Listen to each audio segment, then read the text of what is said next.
माता च पार्वती देवी पिता देवो महेश्वरः बांधवा शिवभक्ताश्च स्वदेशो भुवनत्रयम्। प्रभो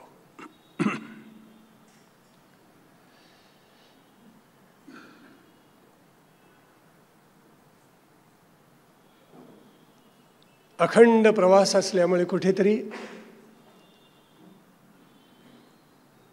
आवाजाला केव्हा तरी थोडका त्रास होतो, पण बोलायची शक्ती देणारा महारुद्र शिव असल्यानंतर आपण काय चिंता करावी।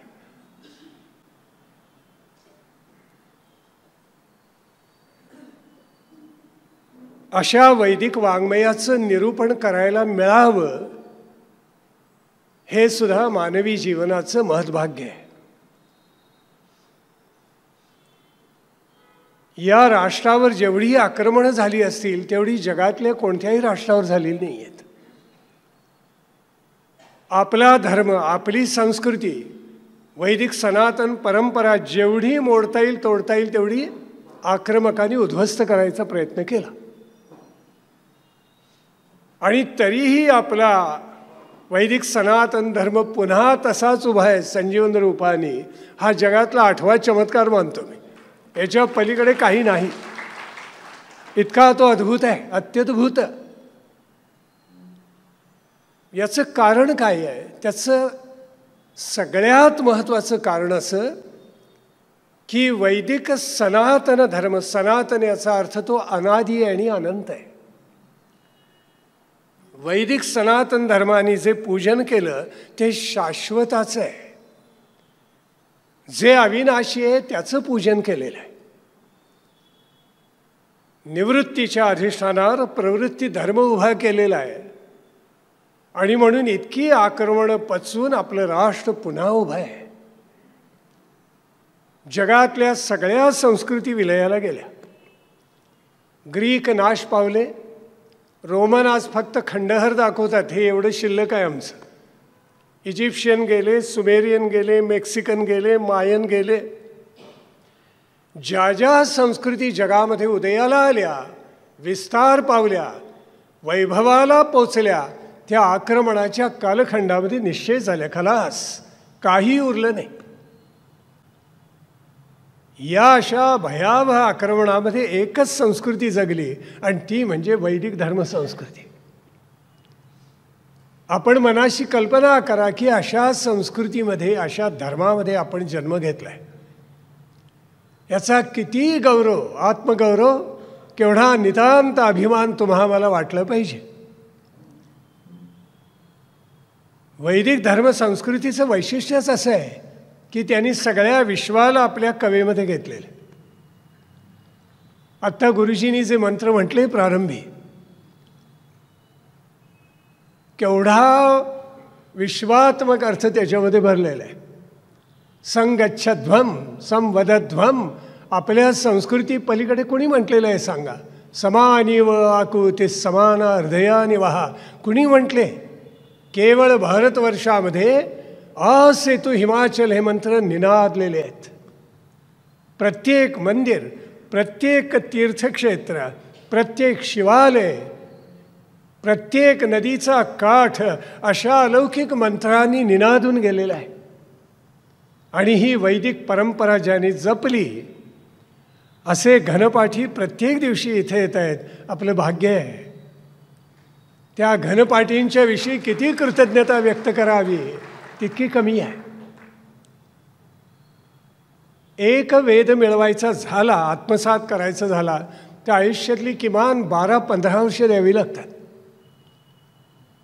आता घनपाठीनं बरे दिवस आले बरं का। आमच्या अगोदरच्या पिढीला फार दारिद्र्याशी झगडावं लागले, आणि पुन्हा मिळणार काय? गाडी नाही, वैभव नाही, बंगला नाही, धन नाही, काही नाही, आणि तरी वैदिक परंपरा जपायची। केवढा अवघड आहे, पण ते जपले। वेदांची परंपरा अक्षुण्ण राहायला पाहिजे, म्हणून दारिद्र्य 18 विश्व दारिद्र्याचे चटके सोसले, पण वेदाची परंपरा जपली. समाजामध्ये प्रचंड गैरसमज आहे, अपसमज आज, की ब्राह्मणांना विद्या सहज मिळाली. अजिबात नाही. ब्राह्मणांनी विद्या कष्टसाध्यच मिळवली असं लक्षात ठेवा. मी नेहमी एक उदाहरण सांगतो. अण्णासाहेब कर्वे मॅट्रिकची परीक्षा द्यायला हा मुलगा शेरवली कोकणातल्या मुरुड जंजिऱ्याजवळच्या गावापासून साताऱ्यापर्यंत चालत आलेले होते. एका वेळचं अंतर 100 मैल आहे, म्हणजे 160 ते 165 किलोमीटर हा मुलगा एका दिशेनं चालत आला आणि तितकंच पुन्हा चालत परत गेला. अण्णासाहेब कर्वे चणीनं फार लहान होते. त्याच्यामुळे साताऱ्याला आल्यानंतर तो कारकून त्यांना म्हणाला, चाल, खोटं बोलतोस का? एवढा छोटा मुलगा मॅट्रिकला असणंच शक्य नाही. अण्णासाहेब कर्वांनी आत्मचरित्रामध्ये लिहून ठेवलेलं आहे की मी इतका मुखदुर्बळ की त्या कारकुनाला घाबरून परत गेलो शेरवलीला. म्हणजे जवळजवळ 350 किलोमीटर चाललेला हा मुलगा परीक्षा न देता परत गेला आणि पुढल्या वर्षी पुन्हा 350 किलोमीटर चालून मॅट्रिकची परीक्षा दिली. एका परीक्षेला अण्णासाहेब कर्वे 700 किलोमीटर चालले. बरं, हा प्रवास सुखाचा होता, थोडा चालत आले आणि सगळा कुंभारली घाटातून प्रवास केला. कुंभारली घाटामध्ये चित्ते, वाघ, नाग, साप, लांडगे, कोल्हे, तरस कसे आले असतील अण्णासाहेब कर्वे हा 10वीतला मुलगा. विलिंग्डन महाविद्यालयाला मिरजेमधून मी दररोज 5 मैल चालत जायचो आणि 5 मैल चालत परत यायचो. पण आम्हाला असं कधी वाटलं, दररोज 10 मैल चालायचं महाविद्यालयामध्ये ती विद्या प्राप्त करण्यासाठी, पण आम्हाला कधीही असं वाटलं नाही की आम्ही काही विशेष करतो आहोत. कधीही नाही. माझे वडील म्हणायचे की गादीवर बसून विद्या प्राप्त होत नाही, त्याला खडकच लागावं लागतं, त्याशिवाय विद्या कधी आणि मिळाली तरी ती टिकत नाही. आमच्या पूर्वजांनी अशी विद्या मिळवली आहे, अशी प्राप्त केलेली आहे दारिद्र्यामध्ये राहून. म्हणून समाजाचा मोठा अपसमज आहे की ब्राह्मणाला विद्या सहज मिळाली. अजिबात नाही. शिवतीर्थावर मुंबईमध्ये 18 दिवस गीता झाली. मला वाटते 18 दिवस गीता फक्त आदित्य प्रतिष्ठाननीच केली शिवतीर्थ, बाकी कोणालाही हा मान मिळाला नाही आहे. तर त्यावेळेला एक कांबळे नावाचे गृहस्थ यायचे. 18 दिवस येत होते. विशेष आहे, फार श्रद्धेनं ऐकायचे आणि पहिले 10-12 अध्याय ऐकल्यानंतर मला भेटले आणि ते म्हणाले, सांगता छान, उलगडता छान, मला ऐकायलाही आनंद होतो, पण आमच्यावर अन्याय झाला याचं काय? आम्हाला वेदविद्या मिळाली नाही हे सत्य आहे, त्याचं काय? मग त्यांना म्हटलं की आज तुमच्यापैकी कोणाला शिकायचं आहे का? कोणी तुमचा मुलगा असो, नातू असो, त्याला मी बोट धरून आमच्या वेद पाठशाळेमध्ये नेतो. त्यानंतर ते भेटलेच नाहीत मला. याचा भावार्थ आपल्या लक्षात आला असेल. त्यांना दोष देत नाही आहे. त्यांना म्हटलं की वेदविद्या शिकून व्यवहारातलं काही मिळणार नाही. तयारी आहे का? या उलट रामायण महाभारतामध्ये जेवढ्या विद्या कला आल्या आहेत तेवढ्या वेदामध्ये नाही आहेत. शिकणार का बघा. वेदोखिलो धर्ममूलम असं वचन आहे मनुस्मृतीमध्ये. खरंच आहे ते. वेद हे अधिष्ठान आहेत आणि त्या वेदाचंच एक अंग म्हणून रुद्राची प्रवचनमाला आपण करतो आहोत. कारण कृष्ण यजुर्वेदाच्या 5व्या अध्यायामध्ये हा रुद्र आलेला आहे. अपर्णांनी सुरुवातीला एक फार छान उल्लेख केला. आपण आपलं आयुष्य जगताना जी कर्म करतो ती 3 प्रकारची असतात. कृत, कारित आणि अनुमोदित. रुद्र आपण म्हणणं कृत, दुसऱ्याला शिकवून प्रोत्साहित करून म्हणायला लावणं कारित, आणि कोणी रुद्र म्हणत असेल तर अरे वा छान, याच्यामुळे समाजामध्ये सात्विक प्रवाह मोठा होईल म्हणून त्याला प्रोत्साहन देणं अनुमोदित. मानवाचं प्रत्येक कर्म असं असतं बरं का. आपण दररोज मंदिरामध्ये जाणं किंवा आपण दररोज पूजा करणं कृत, दुसऱ्याकडून ती करवून घेणं किंवा त्याला करायला लावणं कारित. आणि पूजा केल्यानं मन प्रसन्न होतं म्हणून तुम्ही करा, जिथे होती त्याला प्रोत्साहन देणं अनुमोदित. हे चांगलं आणि वाईट दोन्हीला लागू पडतं बरं का. नाहीतर एखादा म्हणेल मी दारू पितो कृत, माझ्या सगळ्या मित्रांना दारू प्यायला लावतं आणि होईना का समाजामध्ये वाटेल तेवढी दारू पिली जाऊ, काय बिघडलं अनुमोदित. जगामध्ये ईश्वरी कृपेनं जवळजवळ 15,000 प्रवचनं करायचं भाग्य मिळालं. अनेक श्रीमंतांच्या घरी जायचा प्रसंग आहे, त्याची कृपा. मी थोडंच बोललो आहे. अनेक श्रीमंतांच्या घरी जायचा प्रसंग आला.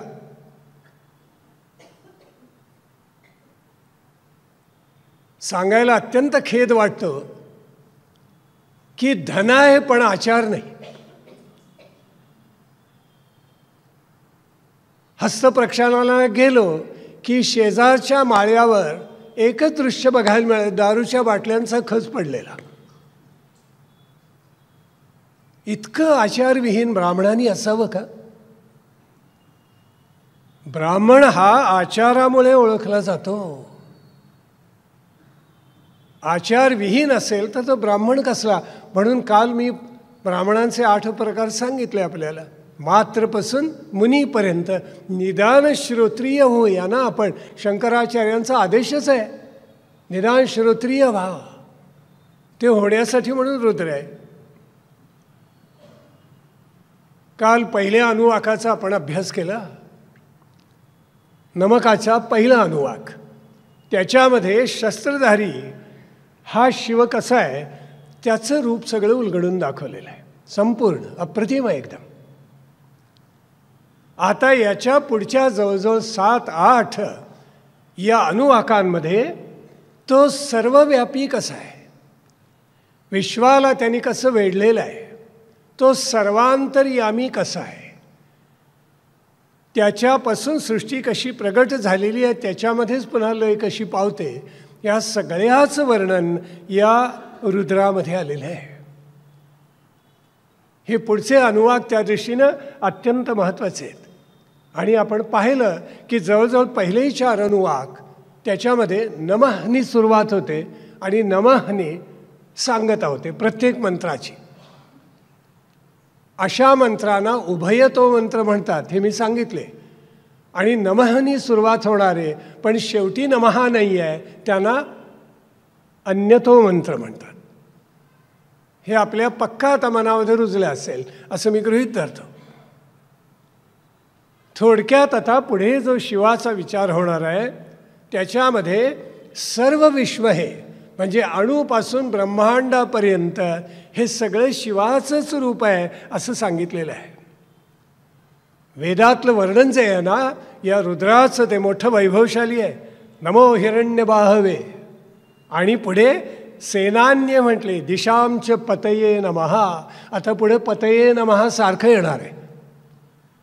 तर पती म्हणजे नवरा या अर्थाने घ्यायचं नाही. ते पती म्हणजे सगळ्या अनंत ब्रह्मांडाचा जो स्वामी, जो मालक, जो चालक, जो वाहक, त्याला शिव म्हणायचं. आगगाडीतून प्रवास करताना आपण झोपतो पण 2 जण जागे लागतात, एक चालक आणि दुसरा वाहक, आणि त्या दोघांना बसायला सुद्धा स्थान नसतं, बाक नसतो. त्या गार्डला एक गोल स्टूल असतं, त्याला झोपताच येत नाही. ते दोघं जागे असले की आपण रात्रभर झोप काढली तरी त्या ठिकाणाला आपण बरोबर सुखरूप पोचतो. तसं हा रुद्र जो आहे तो तुम्हा आम्हाला चालवतो. पतये नमः, तो स्वामी आहे आपला. त्याची सत्ता या त्रिभुवनावर नव्हे अनंत ब्रह्मांडामध्ये चालते. हिरण्यबाहवे याचा अर्थ ज्याच्या बाहूमध्ये सुवर्णाचे अलंकार घातलेले आहेत असा बरं का. म्हणजे शिव केवळ भस्म लावून नाचतो असं नाही, त्याच्याकडे वैभवसुद्धा आहे. दाजी काकाने ऐकून बरं वाटलं असतं. सुवर्णाचे अलंकारही धारण करतो, पण ते नसलं तरी त्याचं काही बिघडत नाही. आमचं बिघडतं, आमचं नडतं, आम्हाला कमीपणा वाटतो त्याच्यामध्ये. पण शिव असं आहे की वैभव असलं काय आणि नसलं काय. अशा हिमालयाच्या वैभव शिखरावर बसलेला असला काय किंवा स्मशानात क्रीडा करत असला काय, दोन्ही त्याला सारखंच आहे. पुढल्या बहुतेक अनुवाकांमध्ये असे दोन्ही टोकाचे गुण दाखवले शिवाचे. आणि दोन्ही टोकाचे गुण जो धारण करतो तोच परमेश्वर बरं का. आईका यशश्री औदार्य ज्ञान वैराग्य ऐश्वर्य हे साही गुणवर्य वसती जेथ म्हणून तो भगवंत. ज्याच्याजवळ ऐश्वर्य असतं त्याच्याजवळ औदार्य नसतं, ज्याच्याजवळ औदार्य आहे त्याच्याजवळ ऐश्वर्य नाही. दात आहेत तर चणे नाहीत, चणे आहेत तर दात नाहीत. बरोबर सांगितलेलं आहे. पण भगवंताच्याजवळ हे सगळं आहे. म्हणून मोठंभरं पोहे आणले त्या सुदाम्यानं, त्याला सुवर्णाची नगरी दिली भगवान श्रीकृष्णाने. हे केवळ भगवंतच करू शकतो. दोन टोकाचे गुण आहेत. सेनान्ये, तो सेनापती आहे, नुसता नाही, सरसेनापती आहे. म्हणजे देवांची सेना, त्याचं संचलन करणारा, त्याचं प्रचलन करणारा, त्याला आक्रम म्हणून सांगणारा, शत्रूचा पाडाव कसा करावा हे सांगणारा, त्याला सरसेनापती म्हणतात. नुसतं सेनेचा प्रमुख असं नाही, त्या संचलनाची जी अंग उपांग आहेत याच्यावर याचं प्रभुत्व आहे त्याला सेनापती म्हणतात. अशा सेनापतींचा सेनापती म्हणजे कोण असेल तर तो प्रत्यक्ष हा रुद्र आहे. आणि पुढे दिशांच पतये नमः म्हटलेलं आहे. लघुमंजुषेमध्ये आपल्या संस्कृत एका ग्रंथामध्ये दिशेची व्याख्या आली. त्या तन्मात्रेपासून अगणित व्यापक असलेल्या या आकाशाचा विचार केला आहे. लघुमंजुषा नावाचा ग्रंथ आहे. आणि आपल्याला माहिती आहे की पृथ्वीपासून आकाशापर्यंत पंचमहाभूत आहेत. पृथ्वी, आप, तेज, वायू, आकाश. पृथ्वीला 5 तन्मात्रा आहेत. आप म्हणजे जलाला 4 आहेत, तेज म्हणजे अग्नीला 3 आहेत, वायूला 2 आहेत आणि आकाशाला 1च तन्मात्रा आहे, तो म्हणजे शब्द. ही पोकळी म्हणजे सुद्धा आकाशच आहे इथली. म्हणून घटाकाश मठाकाश म्हणतात ना. आकाशाला पोकळी आहे म्हणून माझा शब्द तुमच्यापर्यंत पोचतोय, नाही तर तो पोचलाच नसता. ही तर गंमत आहे. तर याची ज्यांनी या 5 तन्मात्रा प्रगट केल्या आणि तिथपासून दशदिशांवर ज्याचं स्वामित्व आहे त्याला पतये नमः, त्या रुद्राला, त्या शिवाला मी वंदन करतो असे आमचे ऋषी म्हणतात. आता या प्रत्येक अनुवाकामध्ये प्रत्येक मंत्राला एक वेगळा ऋषी आहे बरं का. ते सांगत बसलो तर 5 दिवस जातील. प्रत्येकाचा ऋषी वेगळा आहे. मंत्र निर्माण करणारा प्रत्येक मंत्राचा ऋषी हा वेगळा आहे. पुढे सांगितलं नमो वृक्षेभ्यो हरिकेशेभ्य पशूनाम पतये नमः. ज्या वृक्षाची पानं अत्यंत हिरवीगार असतात, हिरवी कच्च आत्ता बघायला मिळतात ना आपल्याला, कुठेही जा. पाऊस इतका धो महाराष्ट्राला वरदान लाभले, थोडा जास्तीच पडला आहे. तर सगळीकडे हे जे रूप आहे आपल्या लक्षात आलं का याच्यामागे एक अतिशय सुंदर भूमिका आहे. वृक्ष जोपर्यंत या पृथ्वीवर असतात तोपर्यंत पडलेला पाऊस या पृथ्वीमध्ये जिरतो.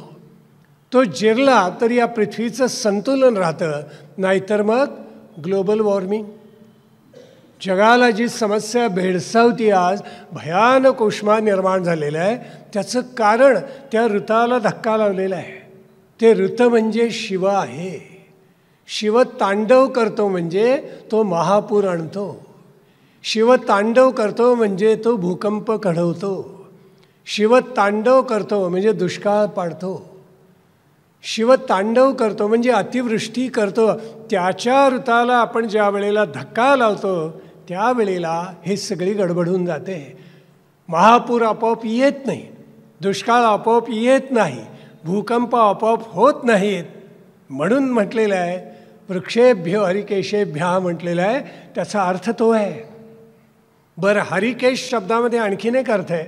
हरिकेश म्हणजे त्रिगुणात्मक सृष्टी, प्रकृती, सत्व रजतम याच्यावर ज्याचं प्रभुत्व आहे, किंबहुना ज्याच्यापासून ते निर्माण झाले आहेत, पण त्याला ते चिकटत नाहीत आणि त्रिगुणांचा जो पल्याड आहे, अशा त्या रुद्राला, शिवाला मी नमस्कार करतो. पशूनाम पतये नमः. पशु म्हणजे कोण? पशु याचा अर्थ दोन प्रकारचा आहे. म्हणजे प्राणी मात्रच आहे, मनुष्य सोडून त्यातले पशु. आणि दुसरा अर्थ आहे शिव अद्वैताप्रमाणे पशु म्हणजे जीवात्मा. आपल्या जीवात्म्याचा स्वामी तोच आहे. अनात्म्यापासून जीवात्म्याकडे आणि जीवात्म्याकडून शुद्धात्म्याकडे कोण नेतो आपल्याला? तर तो रुद्र नेतो. म्हणून रुद्राचं पठण आहे. म्हणून रुद्र अंतःकरणात धारण करायचं आहे. पुढे सांगितलं नमस्सस्पंजराय त्विषीमते म्हटलेलं आहे. म्हणजे तो कसा आहे? अत्यंत कांतिमान आहे. ज्या वेळेला शिव असं भिक्षा मागत जातो, शिव भिक्षा मागतो बरं का, आणि पहिली भिक्षा पत्नीकडे मागतो. बरोबर आहे ना? कारण ती अन्नपूर्ण आहे. काशी विश्वेश्वर, काशीला पद्धत अशी आहे किंवा अशी श्रद्धा आहे तिथे की प्रतिदिनी हा विश्वनाथ अन्नपूर्णेकडे जातो आणि तिथे भिक्षा मागतो. ती भिक्षा मागितली नाही तर त्याचं पोटच भरत नाही. तेव्हा आपल्या पत्नीकडे तो भिक्षा मागतो. म्हणून गृहिणी एवढा टेम्हा मिरवतात बरं का घरोघरी, की कसं नडतं माझ्यामुळे. तर ते असं नाही काही. त्याचा अर्थ असा आहे की गृहिणीचं स्थान किती मोठं आहे. स्वामिनी आहे ती. शिवाला सुद्धा अन्नपूर्णेकडे भिक्षा मागावी लागते. फार सुंदर अर्थ आहे, मोठा अर्थ आहे. आणि दुसरं असं की तो दोन्ही मार्गाचा प्रवर्तक आहे. कुठल्या? लौकिकी आणि वैदिकी अशा दोन्ही मार्गाचा तो प्रवर्तक आहे. तो अलौकिक शरीर तर धारण करतो. तेजपुंज असं आहे, तो ज्यावेळेला भिक्षा मागायला जातो, वर्णन आहे आपल्याकडे उपनिषदांमध्ये आणि अन्य धर्मग्रंथांमध्ये की ऋषी आपली तपश्चर्या विसरून त्याच्याकडे पाहत राहतात. आहा, हे काय विलक्षण तेज या रुद्राचं असेल की आश्चर्याने बघत राहतात. हातामध्ये त्रिशूल आहे, व्याघ्र चर्म अंगाला गुंडाळलेला आहे, डमरू आहे हातामध्ये, आणि तो असा सगळ्या जटा सोडलेल्या आहेत. त्याचं वर्णन तसंच आहे. आणि तो रुद्र ज्यावेळेला भिक्षा मागायला जातो त्यावेळेला त्या ऋषी पत्नींना विशेष आनंद होतो की अरे रुद्र आपल्याकडे भिक्षा मागायला आला. इतकं त्यांना मन आनंदाने, म्हणजे ब्रह्मानंदाचा विषय असतो. असं तेजस्वी वर्णाचं शरीर जो धारण करतो, याचा अर्थ लक्षात आला का? या पृथ्वीमध्ये जेवढं ओज, जेवढं तेज आहे ते सगळं शिवाचं आहे, असा त्याचा अर्थ झाला. हे तेज प्रकट करणारा रुद्र हा प्रवर्तयिता आहे. म्हणून त्विषीमते म्हटलेलं आहे. आणि पुढे पथीनाम पतये नमः. पथीनाम म्हणजे पथ, म्हणजे मार्ग, म्हणजे रस्ता, मराठीत रोड. काय कळतच नाही रे बुवा खरंच. म्हणजे त्यांनी शहाणपण शिकलं, पण आम्ही शिकायला तयार नाही. संस्कृतमध्ये पथ म्हणतो, इंग्रजीमध्ये पाथ म्हणतात. सगळे बहुतेक शब्द आंग्ल भाषेमधले हे संस्कृतमधूनच उचललेले आहेत. आपण द्रप्स म्हणतो म्हणजे थेंब, इंग्रजी ड्रॉप्स म्हणतात. आपण न्यग्रोध म्हणतो, ते न्यू ग्रोथ म्हणतात. 1,00,000 शब्द काढून दाखवता येतील की जे संस्कृत भाषेमधून आंग्ल भाषेमध्ये गेलेले. इतका प्रभाव संस्कृत भाषेचा सगळ्या जगावर आहे. पण त्यांना ती जाणीव झाली. मग ते म्हणाले की हे सगळं मोडून काढायला पाहिजे. म्हणून 2 फेब्रुवारी 1835 या दिवशी लंडनच्या संसदेमध्ये मेकॉलेचं भाषण झाले. त्या भाषणामध्ये त्यांनी म्हटलेलं आहे की मी आज से तू हिमाचल भारत हिंडून पाहिला. आणि या 1835ची गोष्ट आहे. याच वर्षामध्ये 19 नोव्हेंबर 1835 झाशीच्या राणीचा जन्म आहे. तो मेकॉले लिहून ठेवतो की एवढा सगळा भारत मी पाहिला, या संपूर्ण राष्ट्रामध्ये मी एकही चोर पाहिला नाही किंवा एकही भिकारी पाहिला नाही. मेकॉलेचे उद्गार आहेत. म्हणजे काय समृद्ध इतक्या आक्रमणानंतर सुद्धा भारत किती संपन्न होता त्याचं द्योतक आहे. त्यांनी लिहून ठेवले, ही माणसं इतकी प्रामाणिक आहेत, जीव देतील पण दिलेलं वचन कधी मोडणार नाहीत. हे राष्ट्र इतकं लुटून सुद्धा इतकं संपन्न आहे की कुणाच्या घराला कुलूपसुद्धा नाही आहेत.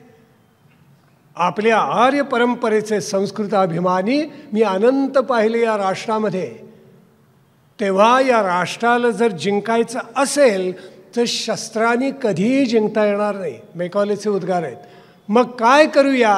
पहिल्यांदा संस्कृत भाषा मोडली पाहिजे इथली, आणि त्यांनी मोडली. इंग्लिश एज्युकेशन आणलं पहिल्यांदा, आणि त्या परंपरेमध्ये आमच्या जवळजवळ 8-10 पिढ्या निर्माण झाल्या. सत्यानाश करून टाकला त्यांनी. वेदात काही अर्थ नाही, वेदांगात अर्थ नाही, कसली उपनिषदं, कसलं रामायण, कसलं महाभारत. आर्य इथले नव्हतेच. राम खोटा, कृष्ण खोटा, ऐतिहासिक नाहीतच. भारताला संस्कृती नव्हतीच, भारत राष्ट्र नव्हतंच. ब्रिटिशांनी इतक्या संकल्पना आमच्या डोक्यात कोंबल्या की त्या शिक्षणावर इथली माणसं तेच बोलायला लागली. याचे भयावह परिणाम झाले आणि वैदिक परंपरा जवळजवळ या राष्ट्रामध्ये नष्ट होऊन गेली. जोन्स नावाचा कोलकाता न्यायालयाचा न्यायाधीश त्यांनी लिहून ठेवलं की राम हा लवाचा मुलगा होता. लवकुशामधला जो लव त्याचा मुलगा म्हणजे राम. म्हणजे जेवढी आपली संस्कृती उद्ध्वस्त करता येईल तेवढी त्यांनी करून ठेवली. वेदात काही अर्थ नाही आहे. मॅक्स मुल्लरनी आपल्या पत्नीला आणि आईला लिहिलेली पत्रं आज उपलब्ध झाली आहेत. आम्ही त्याचा केवढा गौरव करतो. मोक्ष मुल्लर त्यांनी लिहून ठेवलेलं आहे, हे वेदांच्या आणि वैदिक वाङ्मयाच्या अनुवादाचं काम मी एवढ्यासाठी स्वीकारलेले आहे की या भारत राष्ट्रामध्ये जे जे चांगलं या मातीमध्ये रुजलेलं आहे ते मला उखडून फेकून द्यायचे. या भारताचा सर्वनाश करण्यासाठी मी या वेदांचा अनुवाद करतोय. एवढंच नव्हे तर हा संपूर्ण भारत लवकरात लवकर ख्रिश्चन झाला पाहिजे म्हणून मी हा अनुवाद करायचं काम घेतलेलं आहे. हिंदूंच्या इतके खरंच भोळे जगात कोणी नाहीत. आपापसात भांडणारेही कोणी नाहीत. मग अशी आणि आवाजही उठत नाही हो हिंदूंचा. लघुरुद्र करूया का म्हटलं, करूया करूया. कसं कोणीतरी म्हणजे आपला आवाज आपल्याला तरी ऐकू जातो की नाही असं म्हणणारे हिंदू आहेत. करूया असा दणदणीत आवाज कधी येत नाही. हो, मोदींना सारखं सभेत विचारायला लागतं हो की नाही, मग हो म्हणणार. अरे तुम्हाला म्हणायला काय झालं मग आपणहून. हिंदूंना आठवण द्यायला लागते सामर्थ्यशाली आहात. ब्रिटिशांनी हे सगळं मोडलं. आमचं बहिरंग मुसलमानांनी मोडलं. अनंत मंदिरं मशिदीत परिवर्तित करून टाकली. इतके घाव घातले, इतकी देखणी शिल्पकला जगाने आश्चर्याने बघावी ती सगळी मोडून टाकली. सिन्नरला गोविंदेश्वर मंदिर आहे, गोंदेश्वर मंदिर म्हणतात, नाशिकच्या अलीकडे. लाल दगडामध्ये बांधलेलं मंदिर. अहो काय देखणं मंदिर आहे. पंचायतन मंदिर आहे. पाहिल्यावर मन थक्क होतं, इतकं अद्भुत शिल्प आहे. आमच्याकडे रचनाच अशी असायची की त्याचं अधिष्ठान म्हणजे सगळे हत्ती कोरलेले असतात दगडाचे खाली. ते गोविंदेश्वर मंदिरामध्ये गेलात, एकाही हत्तीची सोंड या मुसलमान आक्रमकांनी शिल्लक ठेवलेली नाही आहे. मूर्ती भंजक. जे जे चांगलं तुम्ही करताय ते उद्ध्वस्तच करतो. बाह्य रंगावर घाव घातला तो सगळ्या मुसलमान आक्रमकांनी, आणि आमचं अंतरंग मोडलं ते युरोपियन्सनी, प्रामुख्यानं ब्रिटिशांनी. भयान आहे. वैदिकी परंपरा अशा घनपाठी मंडळींनी जपली नसती तर भारत नामशेषच झाला असता. काशीची विद्वत परंपरा राहिली नसती, आपण मेलो असतो. संत झाले नसते तर सगळं खलास झालं असतं. संतांनी भाषा जपली, सभ्याचार जपले, परंपरा जपल्या, समाजाचं संघटन केलं, आपल्या हिंद धर्माबद्दलचा स्वाभिमान मनामध्ये जागवला. त्यांनी सत्पथ दाखवला. पथीनाम पतये नमः तेवढ्यावर एवढं निघालं बरं का. रुद्र सत्पथ दाखवणार आहे आणि दोन्ही मार्गाचं प्रवर्तन करणार आहे. एक लौकिक मार्ग आणि दुसरा वैदिक मार्ग. लौकिक मार्ग म्हणजे कर्मभक्तीचा आहे आणि वैदिक मार्ग म्हणजे ध्यान आणि ज्ञानाचा आहे. लक्षात ठेवा. वैदिक मार्ग अवघड असतो म्हणून ध्यान आणि ज्ञान अवघडच आहे, आणि लौकिक मार्ग तुलनेनं सोपा असतो म्हणून तो कर्मभक्तीचा आहे. किती सुंदर आहे पहा.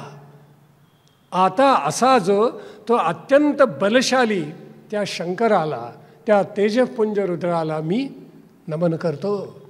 पुढे त्याला म्हटले नमो बभ्लुशाय. बभ्लुशाय त्याचं दुसरं रूप बभ्रुशाय असं सुद्धा आहे बरं का. त्या दोन्हीचा अर्थ एकच. बभ्लुशाय असो किंवा बभ्रुशाय असो, वृषभारूढ असलेला, आपल्याकडे सगळ्याच सामर्थ्याचं प्रतीक म्हणून वृषभ दाखवलं जातं. वृषभ नेहमी हे सामर्थ्याचं, प्रचंड शक्तीचं प्रतीक आहे. तर त्याच्यावर तो आरूढ आहे म्हणजे सर्व शक्तीचा तो स्वामी असा अर्थ झाला. आणि व्याधीने म्हटलेलं आहे पुढे, शत्रुवधात तो अत्यंत प्रवीण आहे. दुष्टांना तो कंठस्ना निर्ममपणे घालतो, म्हणून अंधकासुर मारला, म्हणून मदनाचा दाह केला, म्हणून त्रिपुराचा दाह केला, मारले सगळ्या शत्रूंना. ज्या ज्या वेळेला असे अवघड प्रसंग आले त्यावेळी सगळी सृष्टी त्या शिवाच्या चरणी शरण गेलेली आहे. आणि पुढे सांगितलं अन्नानाम पतये नमः. तो अन्नाचाही स्वामी आहे. अन्नम ब्रह्मेति विजानात असं म्हणतो ना आपण. अन्न सेवन करायच्या अगोदर कोणीही प्रार्थना म्हणत नाहीत. असंख्य घरामध्ये पाहिलं, प्रार्थना तर नाहीच, दोन्ही हातांनी अन्न तुकडे तोडून सेवन करतात. तुम्ही पशु आहात का? ओम सहना भवतु एवढी प्रार्थनाही घरोघरी म्हटली जात नाही. गुरु शिष्याने मिळून म्हणायची. मग पशून मनुष्य याच्यामध्ये काय भेद राहिला सांगा बरं. मनुष्य कृतज्ञ आहे, त्या अन्नाविषयी कृतज्ञता व्यक्त करतो आणि नंतर सेवन करतो. उदरभरण नो हे जाणीचे यज्ञकर्म, ते त्यागस्वरूप आहे. कसंही हाडा चापा असा अर्थ नाही आहे त्याचा. तेही प्रसंगविशेषी खाल्लं तर हरकत नाही, प्रसंगविशेषी. पूर्वी सणावारी खात तसे. एक गृहस्थ वाड्यात गेले आणि दुसरे बाहेर पडत होते. आज जाणाऱ्याने विचारलं बाहेर येणाऱ्याला, आज प्रयोजनाचे जेवण काय? तेव्हा बाहेर पडणाऱ्या गृहस्थांनी तोंडात बोट घातलं तर्जनी आणि एवढं श्रीखंड काढून दाखवलं. म्हणे हा इथपर्यंत भरून घेतलेलं होतं अगदी. आता पुढे आज जायला वावच नाही म्हटलं. पण हे क्वचित अन्नाविषयी कृतज्ञता व्यक्त करावी. अन्नम बहुकुर्वीत म्हणून तैत्तिरीय उपनिषदाने सांगितलेलं आहे. अन्नाला परब्रह्म म्हटलेलं आहे. आम्ही ते सगळंच विसरून गेलो का? अन्नानाम पतये नमः. त्यात आणखीन एक अर्थ आहे बरं का. आपल्या शरीराचे 5 कोश आहेत. अन्नमय कोश, प्राणमय कोश, मनोमय कोश, विज्ञानमय कोश आणि आनंदमय कोश. अशा 5 कोशांची रचना परमात्मा त्याचे पल्याड. ही अनुभूती मनुष्य क्रमाने घेत जातो. तेव्हा पहिला त्या 5ही कोशांचा अधिपती जर कोण असेल तर तो म्हणजे हा रुद्र आहे, तो शिव आहे. इतका सुंदर अर्थ त्याच्यामध्ये भरलेला आहे. पुढे हे सांगतात नमो हरिकेशाय उपवीतीने. काय सुंदर. आमचे प्रत्येक देव यज्ञोपवीत धारण करणारे आहेत. ऋग्वेदीय देवतांच्यापासून पंढरीत उभ्या राहिलेल्या पांडुरंगापर्यंत त्याच्या गळ्यात ही जाणवं आहे बरं का. यज्ञोपवीत आहे, फार सुंदर अर्थ आहे. आणि हरिकेशाय तो सोनेरी वर्णाचा आहे. त्याचे केस त्याच्या जटा पसरलेल्या जणू सोनेरी रंगाचे आहेत. आपल्याकडे एखाद्या स्त्रीचे केस असे सोनेरी म्हणतात बघा. आमच्या मिरजेला एक माई फडके म्हणून होत्या. बालवैधव्य आलेलं होतं त्यांना. अगदी उतार वयामध्ये आम्ही पाहिलं, पण घरच्या लोकांनी केशवपन होऊ दिलेलं नव्हतं. देखणे पण काय असतं, चाफेकळी नाक कसं असतं, केतकीचा रंग कसा असतो, सोनेरी केस कसे असतात, याचं मूर्तिमंत उदाहरण होतं. आणि इतक्या प्रेमळ होत्या स्वभावाने की विचारायला नको. कधीही आम्हाला तसं विनमुख त्यांनी पाठवलं नाही. आईच्या मायेनं खाऊ घालं तसं. म्हणजे त्यांचा वाडा म्हणजे दंगा धुडगूस करायचा आम्हा मित्रमंडळींचं हक्काचं स्थान होतं. पण इथे भावार्थ असा की त्या शिवाचे केस असे सगळे सोनेरी आहेत, मोठे विलक्षण आहेत. हा अतिशय तेजपुंज सोनेरी वर्णाचा, आणि त्यांनी यज्ञोपवीत घातलेलं आहे. ज्यावेळेला मुंज होते, मुंज म्हणजे मुंज नावाचं गवत असतं आपल्याकडे, आणि पुरुषभर त्यापेक्षा जास्त उंचीचं ते वाढतं, इतकं वाढतं की मनुष्य त्यातून चालला तर तो दिसणार नाही, इतकं ते गवत वाढतं. तेव्हा त्याची मेखला तयार करतात आणि कमरेला बांधतात बटूच्या, आपल्याला माहिती आहे. आमच्या नातवांच्या मुंजी गोडबोले गुरुजींनीच केल्यात, बसले तिथे. साग्र संगीत. ती मेखला फार टोचते बटूला, कारण ते धारदारच गवत आहे हो. त्या बटूला सांगायचं असतं, आता असंच तुझे पुढची 10-12 वर्ष अध्ययन करायचे तुला, तेव्हा असंच कष्टपूर्वक तुला विद्या मिळवावी लागणार आहे, लक्षात ठेव. अश्मा भव परशु भव. कशासाठी सांगतात? दगडासारखा टणक हो, त्या परशुची धार आहे तशी तुझ्या बुद्धीला येऊ दे, हे सांगत असतात. बरं, त्याला पुढे व्रत सांभाळायचं असतं. कशाचं? स्नान संध्योपासनेचं, म्हणून त्याला व्रतबंध म्हणतात. आणि तो उपनीत होतो, म्हणजे त्याला गुरुकडे नेलं जातं, म्हणून उपनयन संस्कार म्हणतात. तिन्ही नावं आहेत. तर त्यावेळेला त्याला ते जानवं घालतात, यज्ञोपवीत जे घालतात, त्याच्यामध्ये 9 धागे असतात, आणि त्याच्यामध्ये सर्व देवतांचा निवास असतो. अग्नी तुम्हाला बल देत असतं, अनंत जो आहे तो तुम्हाला धैर्य देतो, नानाविध प्रकारच्या सगळ्या देवता आहेत. सूर्य तुम्हाला ज्ञानाचा प्रकाश देतो, आत्मज्ञानी करतो. निष्ठेनं संध्योपासना चालू ठेवली तर हे सगळं मिळतं. वायू तुम्हाला बल प्रदान करतो. प्रत्येक धाग्यामध्ये एक एक देवता आहे. आणि मग असे 3 घातली की त्याला 3 गाठी येतात, ब्रह्मगाठ म्हणतात त्याला. त्या ब्रह्मगाठीचा अर्थ असा असतो की कायादंड, मनोदंड आणि वागदंड. कायादंड म्हणजे यापुढे तुला पावभाजी खाता येणार नाही. झालं का अवघड? आता संस्कार असा आहे तो की सगळी चैन देहाचे चोचले कमी करायचे असतात.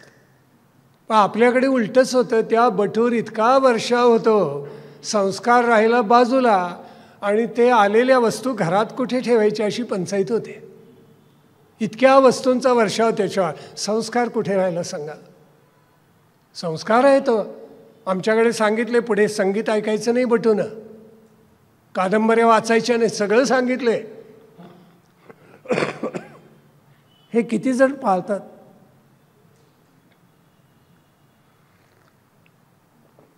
हे पाळलं गेलं पाहिजे, पण आपल्याकडे फार किमान पाळलं जातं यात. आणि पहिले काही दिवस तो करतो.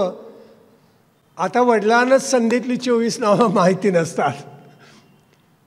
गुरुजी आपल्याला सांगतो, आम्ही ऋषिकेश हरिद्वारला गेलेलो होतो आणि तिथे श्राद्ध केलं. एक जगावेळेस श्राद्ध करूया म्हटलं. या राष्ट्राची निर्मिती ज्यांनी केली त्या सगळ्यांचं श्राद्ध, वैदिककालीन ऋषीमुनींपर्यंत आजपर्यंत ज्यांनी योगदान दिलं, लोकमान्य टिळक, स्वामी विवेकानंद, कोणीही असो. मग असं लक्षात आलं की जो तिथे श्राद्धाचा संकल्प सांगायला आम्हाला बसलेला होता त्याला संध्येची 24 नावं माहिती नाही.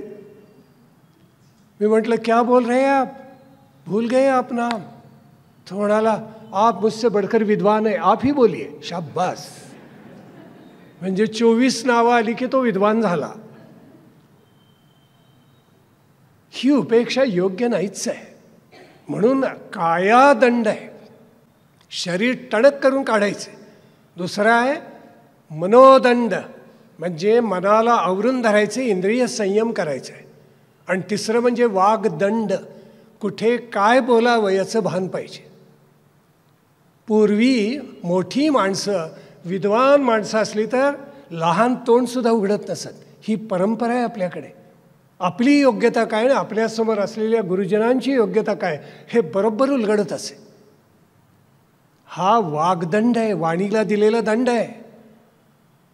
म्हणून हा स्वतः यज्ञोपवीत धारण करतो आणि जगाला आदर्श घालून देतो. पुष्टानां पतये नमः.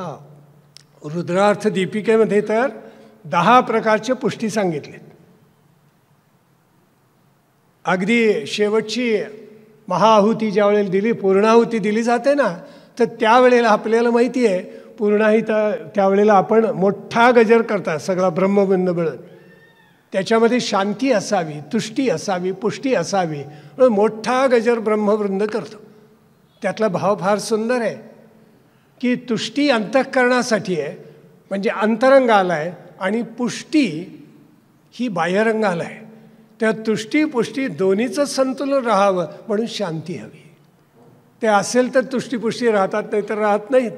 म्हणून आपल्याकडे वाणीची पुष्टी सांगितली आहे, वाक्पुष्टी, ज्ञानपुष्टी सांगितलेली आहे, ग्रहक्षेत्र पुष्टी सांगितली आहे, इंद्रियांची पुष्टी सांगितलेली आहे, धनधान्य पुष्टी सांगितलेली आहे, प्रजापुष्टी आहे, घरी पूर्वी गाई म्हशी असत त्यांची पुष्टी सांगितली आहे, ग्रामपुष्टी, धर्मपुष्टी आणि अणिमादिपुष्टी म्हणजे विश्वाची पुष्टी, अशा 10 पुष्टी सांगितल्या. त्यांची पुष्टी करणारा जर कोण असेल तर तो रुद्र आहे, असा अर्थ झाला. आता पुढे सांगितलं नमो भवस्य हैत्येही. आता भव म्हणजे काय आपल्या सगळ्यांना माहिती आहे. भवसागर ओलांडून जायला कठीण आहे. भू भव असणे, टू बी, बरोबर आहे ना, बिईंग आंग्ल भाषेमध्ये म्हणतात तसं. तर भूभव म्हणजे असणे. असणे हे कधी नाहीसं होत नाही. प्रलय झाला तरी पुन्हा सृष्टी निर्माण होतेच, आणि भव आहेच आहे. म्हणून तो पांडुरंग असं उभा आहे. घाबरू नका, भवसागर फार खोल नाही, मी कमरेवर हात ठेवलेले आहेत, तेवढाच उंच आहे, तेवढाच खोल आहे, काळजी करू नका, असं पांडुरंग सांगतो. शंकराचार्यांनी पांडुरंगाष्टकामध्ये खूप सुंदर वर्णन केलेलं आहे. तर तेव्हा भव, त्या भवाचा स्वामी कोण, तर तो रुद्र.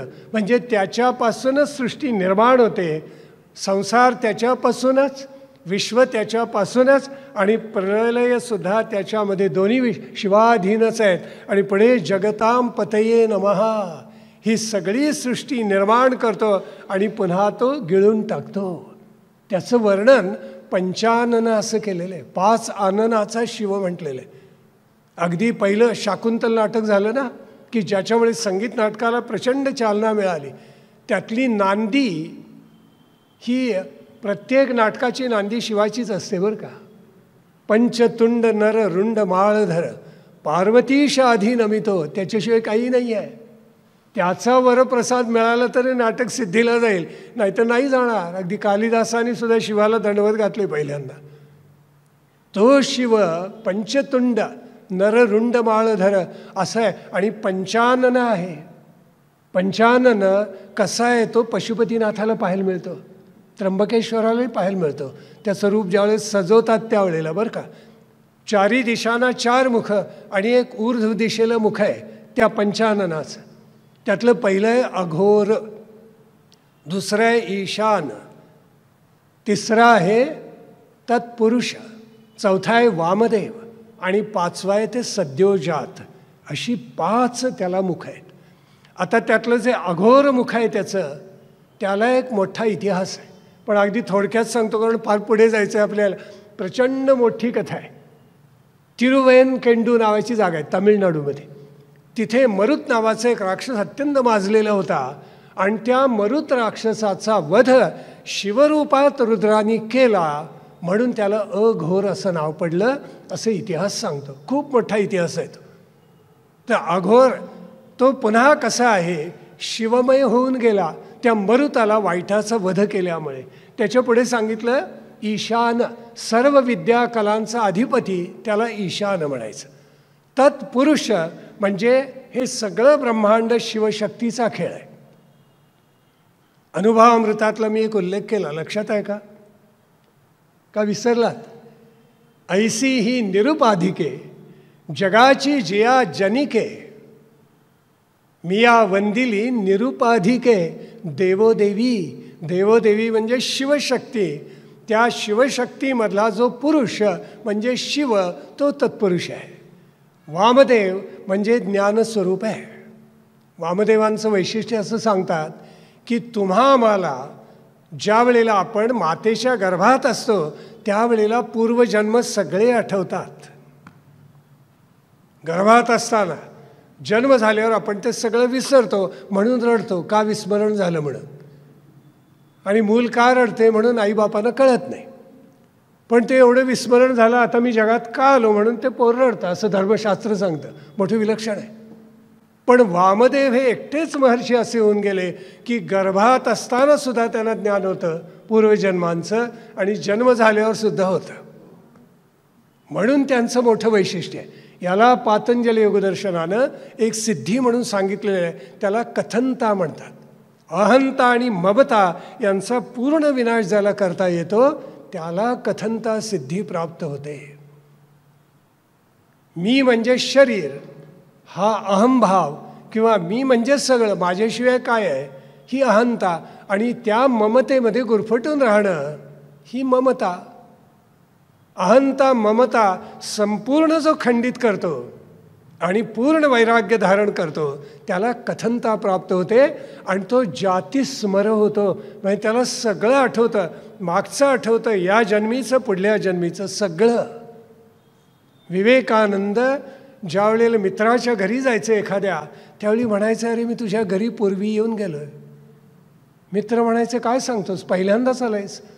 त्यावेळी विवेकानंद घराच्या बाहेर उभे असत आणि ते म्हणायचं, तुझ्या घराचं वर्णन करतो ऐक, आणि त्याचं घर आतून कसं आहे ते सगळं सांगत असं. अंशतः विवेकानंद जातिस्मर होते. एखाद्या मंदिराच्या बाहेर उभे राहिले, आत मंदिराची रचना कशी आहे त्याला कळून जायची, जातिस्मर. आमचे अलौकिक ऋषी महर्षी आचार्य असे होते, जातिस्मर होते. तेव्हा शिव काय अशा लोकांना जन्म देणार आहे, तो जातिस्मरांचा जातिस्मर आहे, वेगळं सांगायचं कारणच नाही आहे. ती त्याची रूप आहेत.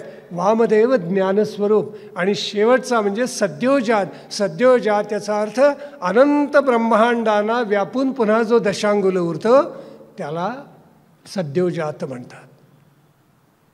आपल्याकडे धर्माची प्रतीकं मांडली जातात. मला कोणीतरी प्रश्न विचारला आहे, आपल्या धर्मात हे असं विलक्षण का सगळं? गणपतीचं डोकं असं हत्तीचं का? तो एवढा तुंदिल तनू का? देवांची रूपं अशी का वेगळा आली? कोणाला 3 मस्तकं, कोणाला 1 मस्तक, कोणी 55, कोणी तर 9 मस्तकं धारण करणार, असं का? आपला सगळा धर्म प्रतिकात्मक आहे. आणि तो कसा आहे, चमकाचा शेवटचा अनुभव काय त्यात सगळं आले. त्यावेळी बरोबर सांगतो आपल्याला. म्हणजे आपला धर्म प्रतिकात्मक कसा आहे, काय काय मागितले, मला 1 दे, मला 3 दे, मला 5 दे, मला 2 दे, मला 4 दे. म्हणजे काय गणित मागितलं का? 1 2 3 4 5 काय मागायचं रुद्राकडे?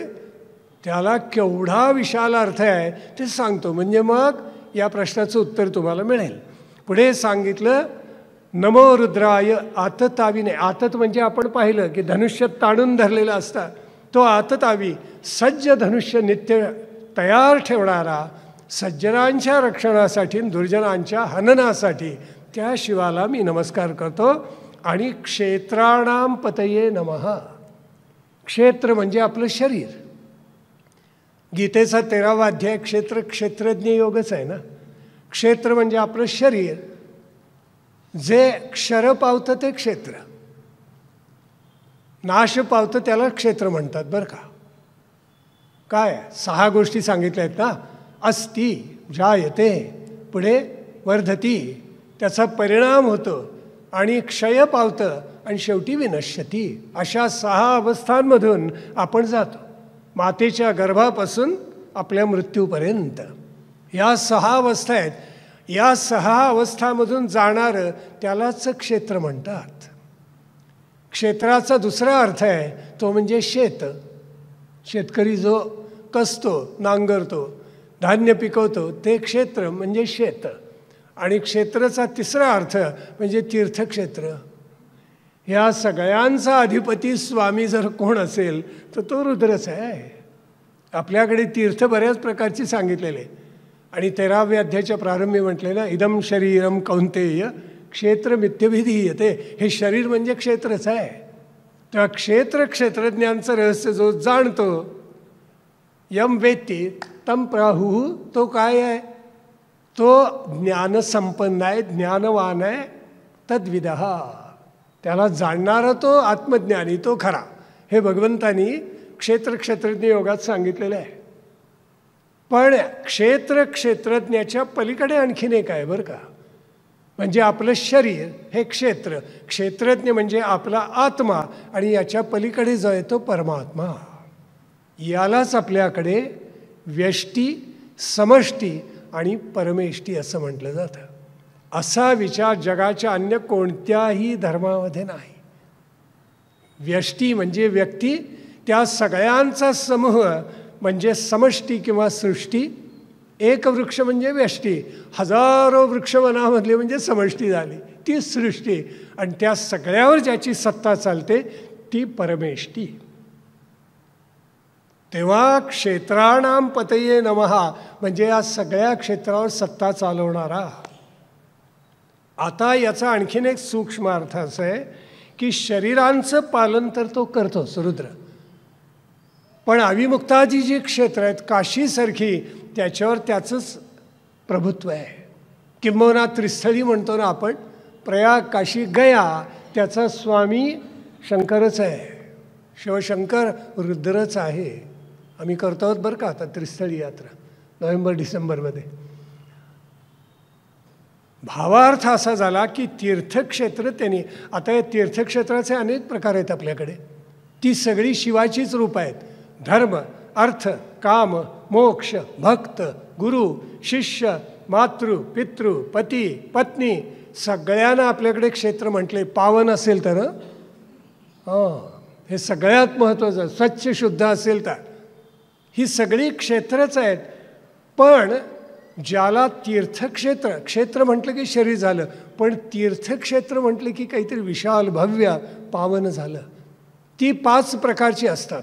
एकाला पहिल्याला म्हणतात स्वयंभू, आपोआप जी निर्माण झालेली. दाखवतात ना हे स्वयंभू आहे बरं का, कोणी निर्माण केलेलं नाही. आपोआप जे दिसतं आपल्याला ते स्वयंभू, म्हणजे परमात्म्याच्या इच्छेनं प्रगट झालं ते स्वयंभू. दुसरं देवनिर्मित तीर्थक्षेत्र, देवानी सुद्धा क्षेत्रस्थानं निर्माण केलेली आहेत, त्याला दुसरं. तिसरं असुरांनी निर्माण केलेलं. देवानी जशी निर्माण केली तशी दैत्याने सुद्धा निर्माण केलेली आहेत, ते तिसरं. चौथ्याला म्हणायचं आर्ष, प्राचीन कालखंडामधून चालत आलेली ती आर्ष. आणि शेवटचं म्हणजे मानुष्य, म्हणजे माणसांनी निर्माण केलेली तीर्थक्षेत्र. अशी 5. याच्या पल्याड आणि पुष्कळ आहे. प्राप्त आहे, विकल्प संयुक्त आहे, संकल्प संयुक्त आहे, अर्धलुप्त आहे, लुप्त आहे. कित्येक क्षेत्र तीर्थक्षेत्र आपल्याकडे लुप्त मानली जातात. इथं तीर्थक्षेत्र आहे पण काही दिसणार नाही कारण ते लुप्त आहे. काही ठिकाणी म्हणतात इथे शिवलिंग आहे पण त्याच्या जोडीला ब्रह्मा विष्णू आहे बरं का, हाताला लागणार नाही आहे. त्र्यंबकेश्वरला आहे तिन्ही. अन्य ठिकाणी काही ठिकाणी म्हणतात ते लुप्त रीतीने आहेत, गुप्त रीतीने आहेत, ते लुप्त क्षेत्र झालं. अशा किती रचना. थोडक्यात संपूर्ण भारतच एक तीर्थक्षेत्र आहे, संपूर्ण भारतच एक शिवालय आहे असं लक्षात घ्यायचं. त्याचा अर्थ आहे क्षेत्राणाम पतये नमः, नमस्सूताय अहंत्याय वनानाम पतये नमः. अहंत्याय याचा अर्थ असा आहे की जो शत्रूंना जिंकतो, शत्रूंना जो अजिंक्य आहे त्याला अहंत्याय म्हणायचं. सूत याचा अर्थ काय? विश्वाच्या पटावर, कालपटावर एक धावणारा रथ आहे. सावरकरांनी एक अद्भुत कल्पना केली. ऐश्वर्ये भारी अशा या ऐश्वर्ये भारी, महाराज कथाना कुठे निघे स्वारी. हे ईश्वरा सांग, कालपटावर तुझा धावणारा रथ कुठे निघालाय? तो धावत असताना नक्षत्रांचा धुरळा उडतो असं म्हटले. काय भव्य दिव्य कल्पना, अप्रतिम सावरकरांनी लेखन केलेलं आहे. तर रथ याचा अर्थ त्याचा सारथी आहे बरं का तो. पण तो सारथी कसा आहे तर विश्वाचं सारथ्य करणार आहे. असा एक रथ चित्रात काढतात आणि त्यातला सारथी तसा नाही, विश्वाचं सारथ्य करणारा तो रुद्र आहे.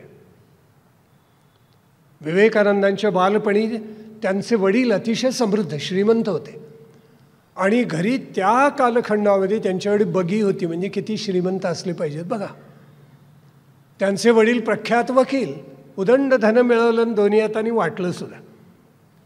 तेव्हा लहान ज्ञान नरेनला वाटायचं, काय ना कसे घोडे जोडतात, कसे पळवतात, आपल्यालाही करता आलं पाहिजे. आणि एके दिवशी पाहुणे घरी आले आणि भुवनेश्वरी देवी आणि वडिलांनी हाक मारली इकडे विश्वनाथाने.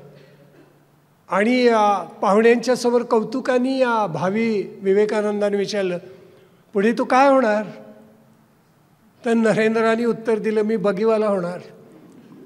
डोळ्यासमोर तेच आपलं घरी दररोज कसा छान घोडे जोडतो, कसा पळवतो, आपण त्यातून जातो. मी सारथी होणार, मी टांगेवाला होणार असं तुमचा मुलगा म्हणाला तर काय कराल याची कल्पनाच केलेली बरं. वडील हुशार होते. त्यांनी त्यांचं बोट धरलं, म्हणाले चल तुला बगीवाला सारथी व्हायचं आहे ना. आणि त्यांच्या अभ्यासिकेमध्ये एक मोठं तैलचित्र होतं. भगवान श्रीकृष्ण अर्जुनाला गीतेचा उपदेश करतायत. ते म्हणाले तुला सारथी व्हायचे ना, मग असा सारथी हो. ज्यांनी जगाचं सारथ्य केलं तो भगवान श्रीकृष्ण, असा जगाला आत्मज्ञानाचा प्रकाश दाखव. किती सुंदर भावना आहे नाही? मोठी विलक्षण भावना आहे. तेव्हा रुद्र हा असा विश्वाचं सारथ्य करणारा आहे. जगन्नाथाचा रथ असा धावतोय, त्याचं सारथ्य करणार आहे. वनानाम पतये नमः, सगळ्या वनांचा अधिपती तोच आहे. मगाशी वृक्षाणाम पतये नमः म्हटलं, आता वनानाम पतये म्हटले. दोन्हीचा अर्थ तोच आहे.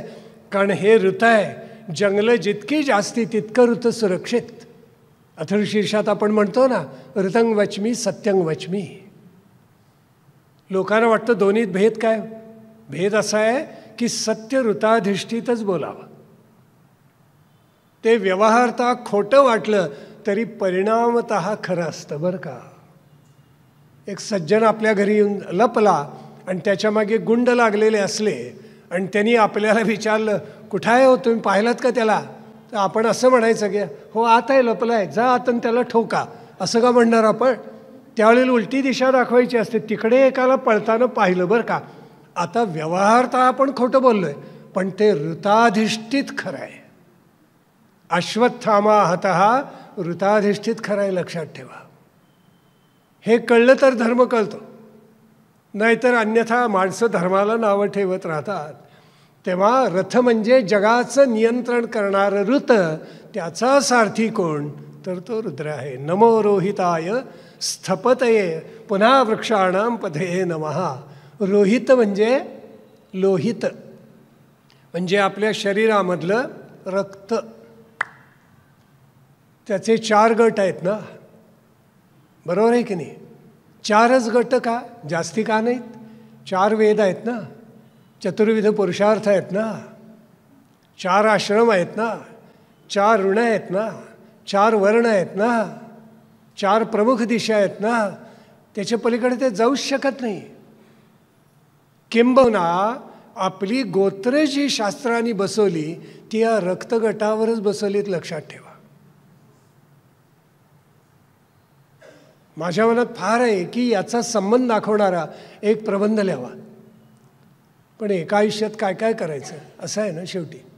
त्यालाही मर्यादा आहे, पण त्यातून अनेक गोष्टींचा उलगडा होणार आहे. ज्ञान विज्ञानाचं समग्र रूप पुढे मांडलं जाईल की किती शास्त्रीय पद्धतीनं गोत्रांचा विचार झालेला आहे. 4च्या पलीकडे 5वा रक्तगट का नाही हो? घरी गेला खूप विचार करा याच्यावर. म्हणजे मी म्हणतोय त्याचा काहीतरी अंश तुम्हाला निश्चित कळेल. तेव्हा लोहिताचा तोच स्वामी आहे, तोच ते. अजून कृत्रिम रक्त तयार करता आलेलं नाही आहे. विज्ञान मेडिकल सायन्स किती पुढे जाऊ, वैद्यकीय शास्त्र पुढे सांगितलं स्थपतये. स्थपतींचाही तो प्रमुख आहे. म्हणजे स्थपतीला मराठीत आपण आर्किटेक्ट म्हणतो बरं का. संस्कृत भाषेमध्ये स्थपती शब्द आहे, फार गोड शब्द आहे तो. पण हा रुद्र विश्वाचा स्थपती आहे. अनंत ब्रह्मांड निर्माण झाली, एक ग्रह दुसऱ्यावर आपटत नाही, कुठे काही गोंधळ होत नाही. युगानुयुग ही विश्वाची रचना तशीच काम करत राहिली. अत्यद्भुत नाही का सांगा मला? प्रत्येक घरामध्ये दररोज भांड्याला भांडं लागून शेजाऱ्यापर्यंत आवाज गेल्याशिवाय तो दिवस संपन्न होत नाही. आणि एवढी ब्रह्मांड निर्माण करून सुद्धा कुठे काही गडबड नाही. म्हणजे हे विश्वकार्य निर्माण करणारा, त्याच्या मागचं कारण असलेला तो विश्वाचा स्थपती आहे. आर्किटेक्टने आपल्या घराची रचना केली, किती आनंद होतो, काय सुंदर करून दिलं, हा हा काय मनोहर आहे, मनोहर मंगल कार्यालय, कसं प्रसन्न वाटतं बसायला, ऐकायला, प्रवचन करायला, काय सुंदर रचना केलेली आहे. ते स्थपतीचं काम आहे, आर्किटेक्टचं काम आहे. मग या विश्वाची अशी रचना करणारा तो किती विलक्षण असेल. आपल्याकडे वृक्षाची व्याख्या दिली. वृक्षाणां पतये नमः. स्थापती वृश्यती वर्धयते इति वृक्षः. याच्यामध्ये विश्वात्मक अर्थ भरलेला आहे. आणि म्हणून वृक्ष हा स्थापयते वर्धयते अशा स्वरूपाचा असल्यामुळे ऋताशी नातं सांगणार आहे. नमो मंत्रिणे पुढे सांगितलं, तो कसा आहे, मंत्रांचा अधिपती आहे. आणि मंत्र 2 प्रकारांचे असतात प्राधान्यानं. मननात मंत्र हा म्हटलेला आहे. मनन करण्यासाठीच मंत्र आहेत. ज्यांचा प्रारंभ ओंकाराने होतो ते वैदिक मंत्र, आणि ज्यांचा प्रारंभ ओंकाराने होत नाही ते मंत्र केवळ मननासाठी असतात. ते मंत्र होत नाहीत. ओंकाराचं सामर्थ्य लाभलं की त्या शब्दांना मंत्रांचं सामर्थ्य लाभतं, असं लक्षामध्ये घ्या. तेव्हा हा रुद्र काय आहे, या मंत्रांचा तो अधिपती आहे. आणि पुढे वाणिजाय, वाणिज्य व्यापारी वाटेल नाही, तो या सृष्टीचा विनिमय करणारा आहे. सृष्टीमध्ये देवाणघेवाण केल्याशिवाय काही चालतच नाही. म्हणून तर लक्ष्मी चंचल आहे. जगातली सगळी जर लक्ष्मी एकाच्या घरी गेली तर ही सृष्टी चालणारच नाही. श्रीनिवास कर्नाटकामधले नवकोट नारायण होते. आणि ज्या वेळेला प्रभूंनी साक्षात्कार घडवला, महाचिक्कू नवकोट नारायण, पण एक पै कोणाला द्यायची इच्छा नसायची, इतके चिक्कू होते. म्हणजे पत्नी घरी आहे पण ब्राह्मण दारामध्ये आला तर द्यायला तिच्याकडे फुटकी कवडी नसायची. आणि एकदा या भगवंतानी सत्व पाहिलं, तो गेला ब्राह्मण रूपानं. पुरंदरदास पेढीवर जाऊन बसलेले भविष्यातले, म्हणजे हे श्रीनिवास जाऊन बसले तिथं. आणि नवकोट नारायण, पण सगळे कडिकुलपात, द्यायची इच्छाच नाही कोणाला. हा ब्राह्मण घरी आला, ओम भवती भिक्षां देही. आणि ती पत्नी रडली ढसढसा. म्हटले, सपात्र ब्राह्मणा, तू दारात मागायला आलास, द्यायला माझ्याकडे काही नाही आहे. आणि चटकन तिच्या मनामध्ये कल्पना आली, एकच करावं, काय आहे माझ्याकडे, नाकातली नथ आहे तेवढी काढून देते. ती नथ काढली, त्याचे परिणाम काय होणार माहिती होतं. आणि तरीसुद्धा तिनं नथ काढली आणि ओटीमध्ये घातली. भगवंत हसले, म्हटले आता लीला करतो. तीच नथ घेतली आणि गेले श्रीनिवासांच्याकडे. नथ विकायची आहे. नथ ओळखली, आपल्या पत्नीचीच नथ. अरे बापरे, ती घेतली नथ. भयंकर अस्वस्थ झालेले होते आणि काहीतरी किंमत दिली त्याला, बोलवण केली आणि धावत घरी आले. नथ ती कुलपामध्ये ठेवून टाकली पेढीवर. घरी आले आणि पत्नीला हाक मारली, बाहेर आहे. बाहेर आली. थरकाप देहाचा घाम फुटलेला, थरथर कापत होती. आणि नथ नाही आहे नाकामध्ये. नथीचं सामर्थ्य फार आहे बरं का. त्याच्यावरून म्हणाली, नथीतून तीर मारणं. ताटाखालचं मांजर असलेले पती पत्नीला पुढे ढकलतात, तूच बोल. याला म्हणतात नथीतून तीर मारणं. मला बोलायचं धाडस नाही आहे, तेव्हा तूच बोल म्हणजे झालं. नथ नाही नाकामध्ये. श्रीनिवासाने संतापून विचारलं, नथ कुठे आहे? नाकातली. तर ती म्हणाली, मी आत ठेवली आहे, जरा स्वच्छ करायला काढलेली होती, पाहूया, घेऊन ये. इतकी घाबरली. व्यंकटेशाची प्रार्थना केली, आता सत्व राख माझं. माझी एवढी पुण्याही नाही तुला हाक मारायची. आणि आता एकच माझ्या पुढे मार्ग उरला आहे, आत्मार्पण. विष घातलं भांड्यामध्ये आणि ते प्राशन करणार. एवढ्यात अद्भुत घडलं. वरून टपकन नथ त्याच्यामध्ये पडली. इतकी ढसढसा रडली, स्वच्छ केली, नथ हातामध्ये घेतली आणि आपल्या नवऱ्यासमोर जाऊन उभी राहिली. ती त्यांनी पाहिली, मात्र त्यांच्या पायाला कंप सुटला. तसेच वेड्यासारखे धावत सुटले, पेढीवर आले, कुलप काढली आणि आत बघतात तर नथ नाही आहे. अंधारामध्ये विजेचा लोळ यावा असं त्या माणसाला झालं. तत्क्षणी सगळ्यातून मुक्त झाले. आणि काय करावं, सगळी संपत्ती नवकोट नारायण, याचा अर्थ असा की जेवढं चलनी नोटा असोत, नाणी असोत, त्या कालखंडामध्ये नाणी होती, त्या प्रत्येक नाणी किमान 9 कोटी आपल्याजवळ असणं म्हणजे नवकोट नारायण. काय संपत्ती असेल, एका दिवसात दान करून टाकली सगळी. आणि व्यंकटेशाच्या चरणी शरण गेले. तेच पुढे संत पुरंदरदास म्हणून विख्यात झाले. ईश्वर एखाद्याच्या चित्तामध्ये असा बदल घडवून आणेल काही सांगता येत नाही. तो विनिमय करतो, बघतो, देवाणघेवाण करतो. पण देवाणघेवाण करताना कोण सक्षम आहे तेही पाहतो. ह्या विनिमय करताना त्यांनी सांगितलं, हा देह तुला ठेव म्हणून दिलेला आहे, वाटेल तसं वापरायला नाही. ती ठेव तुला पुन्हा माझ्याकडेच परत करायची आहे. का? अंत्येष्टी संस्कारामध्ये देह अग्नीला अर्पण करतात शेवटी. आणि रुद्र अग्नी स्वरूप आहे म्हणून कृष्ण यजुर्वेद वारंवार उद्घोषित करून सांगतो. प्रलयाचा स्वामी हा रुद्रच आहे. अग्नीला म्हणजे रुद्रालाच ते शरीर शेवटी द्यावं लागतं. लक्षामध्ये ठेवा, कधी विसर पडू देऊ नका, असा त्याचा व्यापक अर्थ आहे. कक्षाणाम पतये नमः. कक्ष म्हणजे घनदाट जंगल, दंडकारण्य, त्याचा स्वामीसुद्धा हा रुद्रच आहे. नमो भुवंतये. 14 भुवन आहेत ना आपल्याकडे. 14 भुवनांचा स्वामीसुद्धा हा रुद्रच आहे बरं का. अलौकिक स्वामी आहे. 7 पाताळ आहेत, 7 स्वर्ग आहेत. अतल, वितल, सुतल, तलातल, रसातल, महातल, पाताल, सगळी 7 पाताळ त्यांचा स्वामी रुद्रच. ओम भूः, ओम भुवः, ओम सुवः म्हणजे पृथ्वी, अंतरिक्ष आणि स्वर्ग यांचा तर तो स्वामी आहेच. पण त्याच्या पलीकडे जाऊन महरलोक म्हणजे तो सूर्य नक्षत्रांचा लोक आहे, त्याचा स्वामी रुद्रच.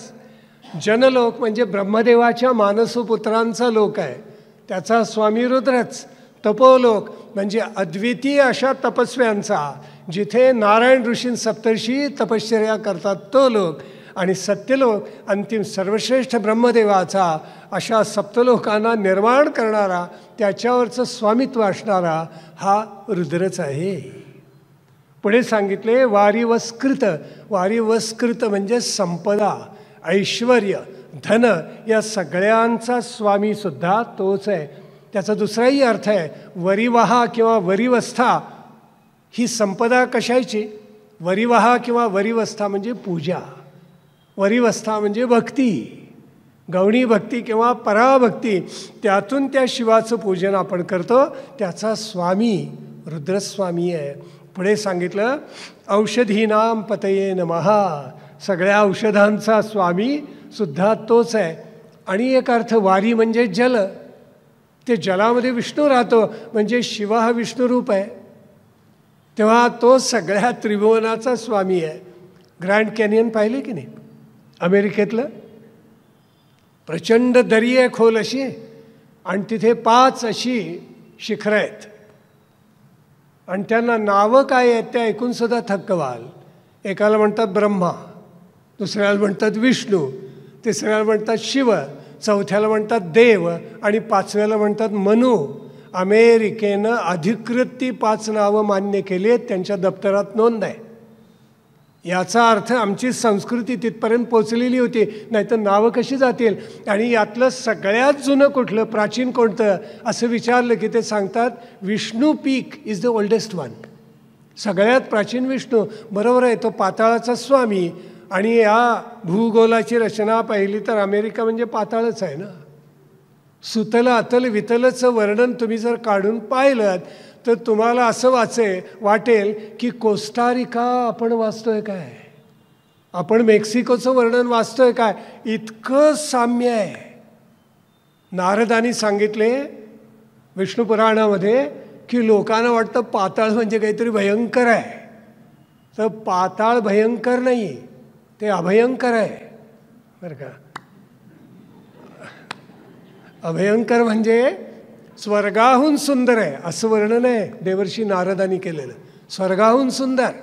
पण देवर्षी नारद म्हणतात इथे सूर्य असला तरी देहाला घाम येणार नाही असा काही भूभाग इथे असेल. अमेरिकेचा काही भूभाग तसा आहे. पण शेवटी त्यांनी सांगितले पण एक मोठी उणीव या पाताळात असेल. त्या लोकांना 2च पुरुषार्थ असतील, अर्थ आणि काम. इथली माणसं धिप्पाड, उंच, गोरी पान असतील हे वर्णन देवर्षी नारदांनी केलेलं आहे. सगळंच अमेरिकेच्या बहुसंख्य भागाला लागू पडतं. केवढे चिंतन या राष्ट्रामध्ये झाले. तात्पर्य असं, वारी म्हणजे जल, वरुण रूप तोच आहे, विष्णू रूपसुद्धा शिवच आहे. अशा रुद्राला मी नमस्कार करतो. पुढे उच्च स्वराने जो घोष करतो तो सुद्धा म्हणजे युद्धातली जी गगनभेदी गर्जना त्याला उच्च स्वरामध्ये केलेला घोष म्हणतात. आक्रंदयते म्हणजे अंधकासुरांना वगैरे मारायला जो वध केला त्यांनी मारताना त्यावेळेला त्यांनी जो उद्घोष केला तो शत्रूचं काळीज थरकाप करून टाकणार आहे म्हणून तसं वर्णन केलेलं आहे. पुढे पत्ती नाम पतये नमः. पत्ती हे सेनेचं एक अंग आहे बरं का. अक्षौहिणी सेना म्हणतात, 18 अक्षौहिणी सेना. त्या अक्षौहिणी सेनेचं एक छोट्यातलं छोटं अंग म्हणजे पत्ती. त्याची व्याख्या आहे एको रथो बरं का. गजश्चैको नरहा पंचपदातयः. आणि त्याच्यापुढे सांगितलं त्रयश्चतुर्गाः. काय काय आलं याच्यामध्ये, एक रथ, एक हत्ती, 3 घोडे आणि 5 पदाती. हे सगळं मिळून जे तयार होतं त्याला एक पत्ती म्हणतात. अशा 3 पत्ती म्हणजे 15 पत्ती एकत्र झाल्या की त्याला एक गुल्म असं नाव आहे. 3 पत्ती एकत्र केल्या की पुढे मग आणखीन त्याला त्या पत्तीना सेनामुख असं नाव होतं. 3 गुल्म एकत्र केले की त्याला एक गण असं म्हणतात. ते 3 गण एकत्र केले की त्याला एक वाहिनी म्हणतात. त्या 3 वाहिन्या एकत्र केल्या की त्याला एक पृतना म्हणतात. त्या 3 पृतना एकत्र केल्या की त्याला एक चमू म्हणतात. ते 3 चमू एक केले की त्याला अनिकिनी म्हणतात. आज आपल्या सैन्याला अनिकिनी म्हणून आज्ञा दिली जाते, लक्षात ठेवा. आणि अशा 10 अनिकिनी एकत्र केल्या की ती एक अक्षौहिणी सेना होते. म्हणजे किती झाली, 21,870 हत्ती, 21,870 रथ, 65,610 अश्व आणि 1,09,350 पदाती. असे मिळून एक अक्षौहिणी सेना होते. 18 अक्षौहिणी सेना म्हणजे बघा केवढी असेल. आता या 18 अक्षौहिणी सेनेला हत्तीला चारा देणारे, घोड्याला चारा देणारे, दिवस संपला युद्धाचे की त्यांना खरारा करणारे, योद्ध्यांना अन्न आणून देणारे, जखमी झालेल्यांवर उपचार करणारे वैद्य, सेवक जन, भृत्यधन, हे सगळं जर लक्षात घेतलं तरी संख्या जवळजवळ 1.5 कोटीमध्ये जाते. इतके लोक महाभारताच्या कुरुक्षेत्राच्या युद्धामध्ये प्रत्यक्ष अप्रत्यक्ष सहभागी होते. नमः कृष्णवीताय धावते सत्वनाम पतये नमः. कृष्ण म्हणजे संपूर्ण या विश्वाला सगळ्या बाजूनी वेढणारा आणि जीवात्मा त्याचाच एक अंश असणाऱ्या त्यालाही सर्व बाजूंना वेढणारा तो रुद्र आहे. म्हणून त्याला मी नमस्कार करतो. शिवाय युद्धामध्ये जे पळ धावते, जे पळ काढतात त्यांचा पाठलाग करून शरण आले नाहीत तर त्यांचा वध करणारा सुद्धा रुद्र आहे. त्याला सत्वनाम पतये नमः म्हटले. जे शरणागत येतात त्यांचं रक्षण करणारं तर सत्वनाम पतये, त्यांचा तो स्वामी आहे. अरे बापरे, आत्ता दुसरा अनुवाक संपला. जरा पॅसेंजरची मेल करायला पाहिजे, बरोबर आहे ना. थोडं जलद जाऊ. आता हा तिसरा अनुवाक जो आहे त्याच्यामध्ये नमः सहमानाय म्हणजे शत्रूंचा पराभव करण्याचं सामर्थ्य असलेला, निश्चयानं शत्रूंचा निपात करणारा, निव्याधिनः आव्याधिनीनां पतये नमः, आजूबाजूला आपल्या कक्षेतल्या सगळ्यांचा वध करणारा, असं वर्णन पहिल्या 3ऱ्या अनुवाकाच्या पहिल्या मंत्रामध्ये. नमः ककुभाय, ककुभ म्हणजे दिशा, त्यात वर्णन असलेले लांब केस, अत्यंत तेजःपुंज, सौंदर्यशाली, अत्यंत तरुण म्हणजे कसा चिरतरुण, हिमालय पेसमधले थेप तोंडाला न लावता चिरतरुण राहणारा बरं का, काही तोंडाला अंगाला न फासणारा आणि तरी चिरतरुण, तो रुद्र आहे. ककुभ म्हणजे दिशा, या दिशाने सगळं ब्रह्मांड व्यापलेलं आहे. त्या ब्रह्मांडाचा स्वामी, निषंगिणे म्हणजे खड्ग धारण करणारा, स्तेनानां पतये नमः. स्तेन म्हणजे चोर, अरे बापरे, चोरांचा स्वामी म्हणजे शंकर. अरे बापरे, असंच येईल ना मनामध्ये. एक शब्द थोडका बदलला तरी अर्थ वेगळा होतो बरं का. स्तेन म्हणजे चोर आणि स्तेन म्हणजे अमृत आहे की नाही, संस्कृत भाषेची गंमत. तर इथे अर्थ काय घ्यायचा, आपला जीवात्मा, जीवरूप हा देहामध्ये आला की चोरच होतो. जेवढा संग्रह करायला पाहिजे त्यापेक्षा जास्ती करतो परिग्रह. 20-25 वर्ष माळ्यावर एखादी वस्तू पडून असते, पती म्हणतो अगं ती काढ आता, ती म्हणते तुम्हाला नाही कळणार. बघा आत्मानुभवानं कशा हसतायत गृहिणी सगळ्या, ती केव्हा तरी उपयोगी येणारच आहे, मी नाही टाकणार. हा नको इतका परिग्रह करणं झालं बरं का. नको, आता 25 वर्षात जी वस्तू लागली नाही ती 26व्या वर्षी लागणार आहे असं गृहीत धरून ती ठेवते पत्नी. गंमत आहे की नाही पहा. म्हणून हा अतिसंग्रह माणसं करत जातात. जीवरूप मानवाचा देहामधला हा एक प्रकारे चोर आहे असं लक्षात ठेवा. त्या चोराला सावध करणारा अधिपती कोण, तो रुद्र आहे. त्या चोरांचा तो अधिपती आहे असं लक्षात घ्या. अरे तुझा जीव शिवरूपच आहे ना, याची आठवण करून देणारा आहे तो. आणि म्हणून याला मोठा व्यापक अर्थ आहे. केवळ स्तेन नाही, यो भुंगते स्तेन एव सहा, गीतेनं म्हटलेलं आहे. जो एकटाच खातो तो चोर. म्हणून राजकारणी मिळून खातात. आहा, काय कौतुक आहे. असा का त्याचा अर्थ आहे.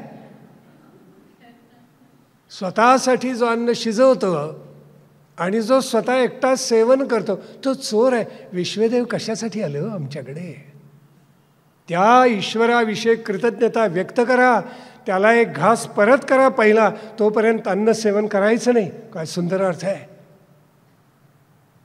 आपली संस्कृती समजावून घेतली ना, इतकी गोड आहे ना, इतकी भव्य दिव्य आहे, अलौकिकच आहे. नमो ईशंगिण ईशुधीमते तस्कराणां पतये नमः. शरसंधान करण्यासाठी हातात जो बाण घेतला जातो त्याला निषंग म्हणतात बरं का.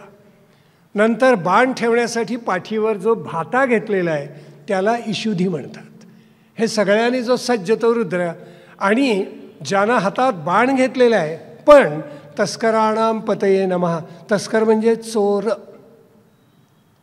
आता पुन्हा तेच आलं की तस्कर म्हणजे चोरापेक्षा अधिक, स्तेनपेक्षा अधिक सावध, पण चोरीच करणारा. याचा दुसरा अर्थ आहे तस्कर म्हणजे कान, तस्कर म्हणजे श्रुती. श्रवण सगळ्यात मोठी साधना सांगितली आहे. अनंत ग्रंथ वाचून जे कळत नाही ते श्रवणातून कळतं, म्हणून प्रवचनाला महत्त्व आहे. म्हणून गुरुमुखातून विद्या. म्हणून घनपाठींच्या समोर बसायचं आणि तो घनपाठ म्हणायचा, पाठ कराय, गुरुमुखी विद्या, त्याशिवाय कळत नाही. म्हणून त्याचा अर्थ तस्कर म्हणजे कान. त्या श्रुतीचा देव जर अधिपती स्वामी कोण आहे, तो रुद्र आहे. नमो वंचते परिवंचते स्थायूनां पतये नमः. अरे बापरे. आता पहिला वंचक म्हणतात बरं का. शब्द माहिती आहे सगळ्यांना. वंचना करणारा तो वंचक, तो परिचयातला असतो. तो माझी वंचना करेल अशी मी कधी कल्पनाही केलेली नव्हती असं माणसं म्हणतात. खरं आहे की नाही सांगा. याचा अर्थ जो पहिल्यांदा विश्वास निर्माण करतो, घरामध्ये वावरतो आणि मग वेडंवाकडं पाऊल टाकून काहीतरी वामकृत्य करतो तो वंचक. चोरी करेल, धन पळवेल, काहीही करेल, त्याला वंचक म्हणतात. चोरीमध्ये सुद्धा बुद्धीचा उपयोग करायलाच लागतो की. मग ज्ञानदेव माऊली म्हणते चोरी करायला बुद्धी लागते, ज्ञान मिळवायला बुद्धी लागते, मग बुद्धी ज्ञान मिळवण्याकडेच लावा ना. किती सुंदर सांगितले बघा. तेव्हाही बुद्धी लागते.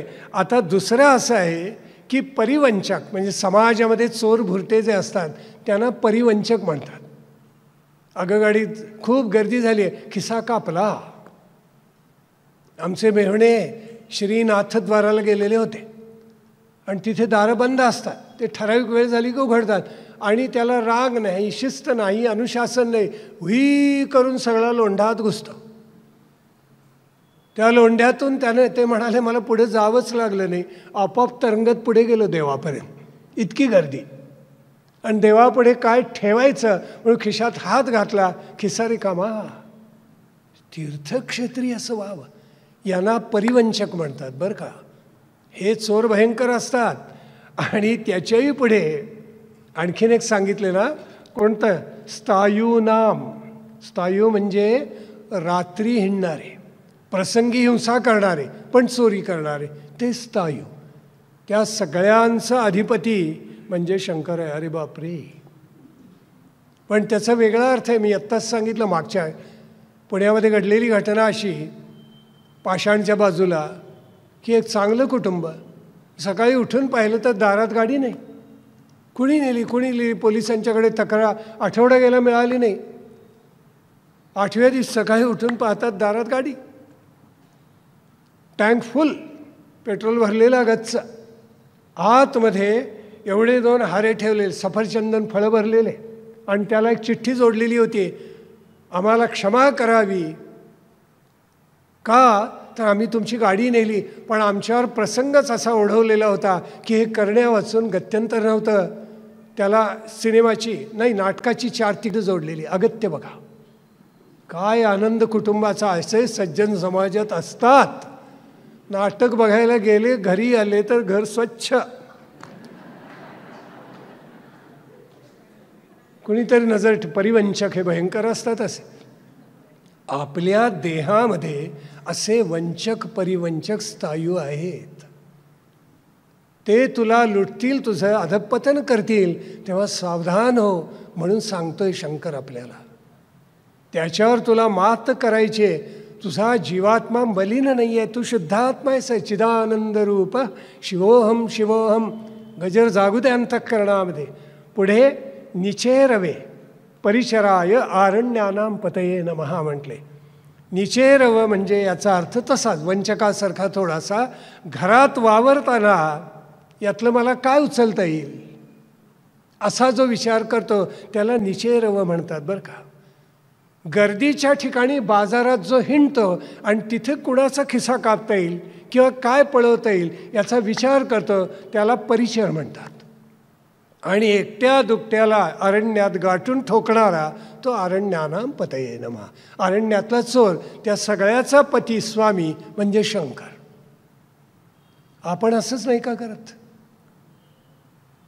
अंतरात्म्यातून आपल्या आवाज येत असतो, अरे काय सुंदर जाहिरात आहे टी व्हीवरची, आण. अरे तुझी क्षमता आहे का? तुला आवश्यकता आहे का? त्याची घराला निकड आहे का? ती आणल्यानंतर घरावर काय परिणाम होतील का?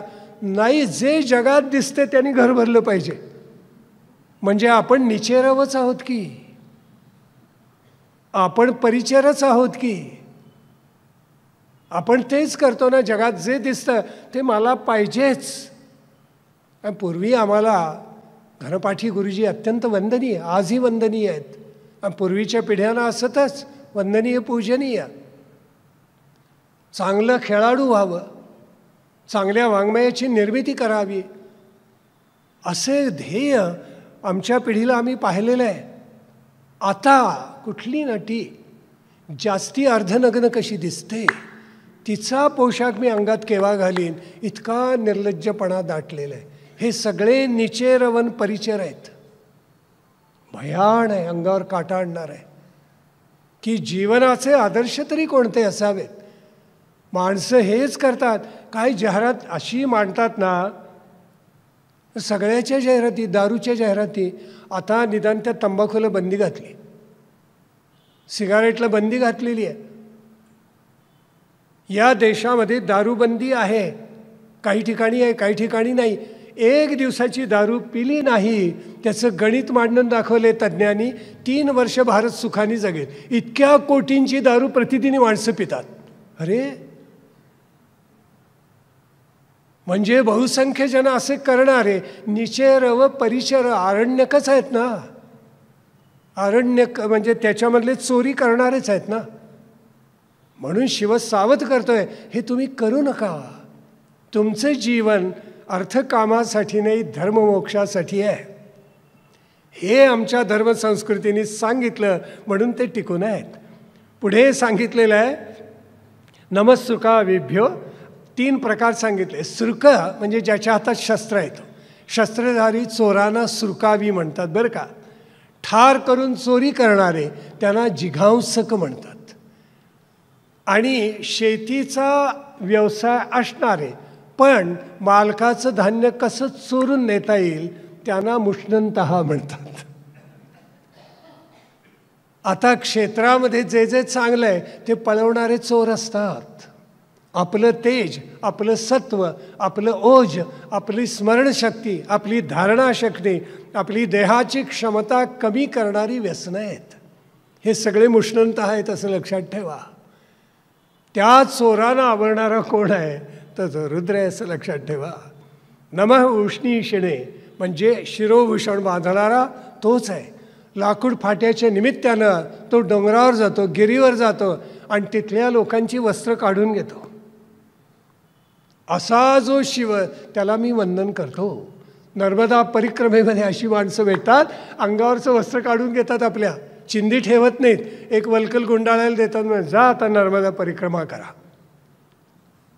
हे एका दृष्टीने अहंकार कमी करायचंच लक्षण आहे बरं का. त्यांना ते घ्यायचं असतं कारण त्यांच्या अंगावर वस्त्र नसतं, म्हणून तो ओरबाडून घेतो आपल्याकडून. पण तुमचा अहंकार कमी झाला ना, तेवढं बरं झालं. असा अहंकार कमी करणारा, शेतीवाडी वगैरे हरण करणारा, क्षेत्र म्हणजे शेत आहे ना आपलं, त्यातला नको तो संग्रह कमी करणारा तो रुद्र आहे असा अर्थ आहे त्याचा. किती सुंदर आशय हो. रुद्र ज्यांनी निर्माण केला ते आमचे प्रज्ञावंत ऋषी केवढे मोठे असतील. म्हणून त्यांनी आम्हाला सावध केलेलं आहे. पुढल्या याच्यात सांगितलं तो बाणधारी आहे आणि तो प्रत्यक्ष धनुर्धारी सुद्धा आहे. त्यात पुढे सांगितलेलं आहे तो त्र्यंबक धनुष्य धारण करणार आहे. त्र्यंबक धनुष्य अलौकिक आहे, आपल्याला माहिती आहे. त्यांनीच त्रिपुरासुराचा वध केला आणि धनुर्विद्या किती प्रगत होती. द्रौपदी स्वयंवर प्रसंग आहे ना, इतका अवघड प्रतिबिंब बघायचं पाण्यामध्ये, ते उलटं दिसतं आणि तरी 3 बाण एकाच वेळेला त्या मत्स्याचा भेद करून जातील असं करायचं. अर्जुन काय श्रेष्ठ असेल. मी सूतपुत्राला वरणार नाही असं द्रौपदी कुठेही म्हणाली नाही आहे. दडपून कादंबरीकार ठोकून देतात. महाभारतात नाहीच आहे मुळामध्ये. तिचं स्वयंवर मांडलं तर तिला हक्कच नव्हता. जो पण जिंकेल त्याला माळा घालणं आवश्यक होतं, वरमाला असं म्हणालेलं नाही आहे ती. उलटं महाभारतात सांगितलेलं आहे की अर्जुन आणि पांडव सगळे ब्राह्मण वेशात बसलेले होते, तेव्हा तो उभा राहिला. त्यावेळेला ब्राह्मण म्हणायला हा काही वेडा आहे का. दुर्योधनाला, दुःशासनाला, कर्णाला, शाल्वाला, जरासंधाला जे जमलं नाही ते याला कसं जमेल. कर्णाने मत्स्यभेद करायचा प्रयत्न केला पण त्याला करता आलं नाही, हे वास्तव आहे. वाङ्मय हे सांगतं आणि साहित्य खोटं सांगतं.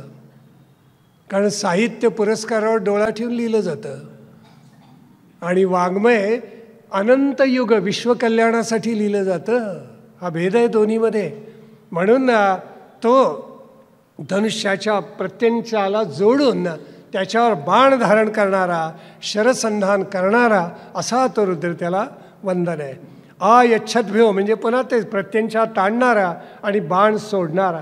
10व्यामध्ये मंत्रात सामर्थ्य सांगितलं. 11व्यामध्ये अर्जुनाची जी एकाग्रता मी काल सांगितली ती एकाग्रता सांगणार आहे. पुढे ज्या गोष्टी आलेल्या आहेत त्या अत्यंत महत्त्वाच्या आहेत. म्हणजे आसीनेभ्य शयानेभ्यश्च वो नमः. जो बसलेला आहे आणि झोपलेल्या स्थितीत आहे त्याला माझा नमस्कार.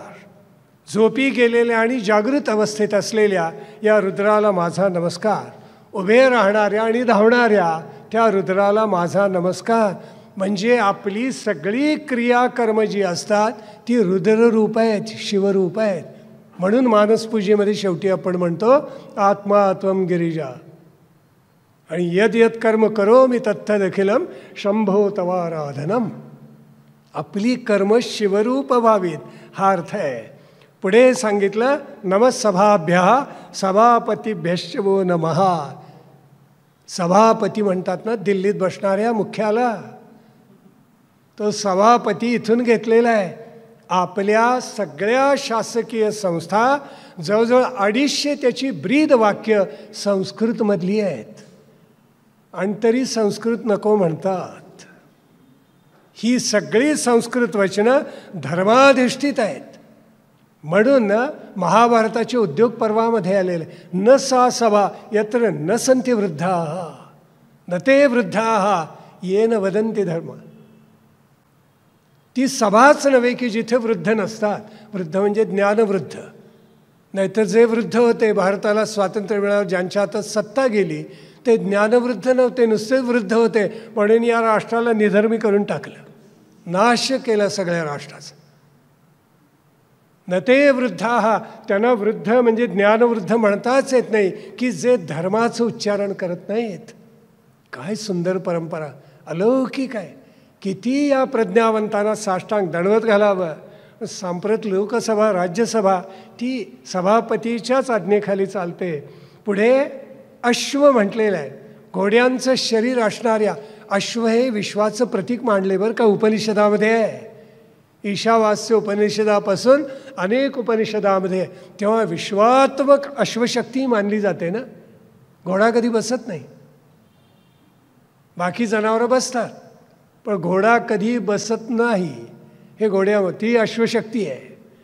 म्हणून विश्वात्मक जी ऊर्जा आहे त्याचा मालक त्याचा स्वामी हा रुद्रच आहे. त्याच्या अधिपती असणाऱ्या हे रुद्रा माझं तुला नमन आहे, तुला माझा साष्टांग प्रणिपात आहे. आज ठरवलेलं होतं की 6व्या अनुवाकापर्यंत यायचं. आपण आणि मला आठवणी करून दिलेली होती. पुढे भरपूर बोलायचे पण रुद्र म्हणतो का धावतोयस, मी देतो ना तुला ऊर्जा, बोल आणि हा सगळा तपशील उलगडून सांग.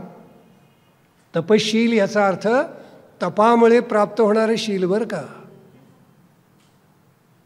आपण काहीतरी लिहितो तो तपशील नव्हे, तपानी प्राप्त झालेले शील त्याला तपशील. रुद्र सांगतो तो तपशील मांड. त्या रुद्र सामर्थ्य देतो. उद्या जरा जलद जाऊया म्हणजे चमक शेवट्याच्या दिवशी परवा दिवशी विस्तारानं आपल्याला मांडता येईल. ओम तत्पुरुषाय विद्महे महादेवाय धीमहि तन्नो रुद्र प्रचोदयात. ओम नमः शिवाय, ओम नमः शिवाय, ओम नमः शिवाय. आरती झाल्याशिवाय कोणी जाऊ नये अशी प्रार्थना आहे.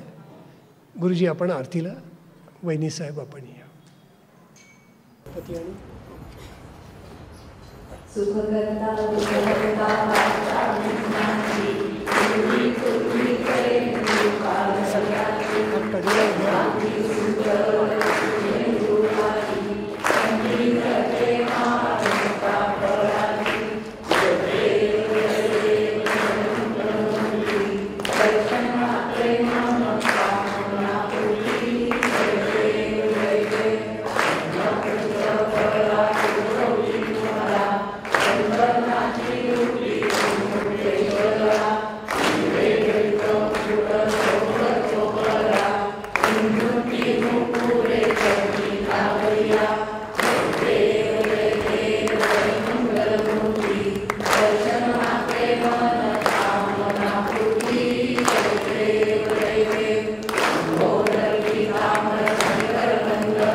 ज्वाळा लावण्य सुंदर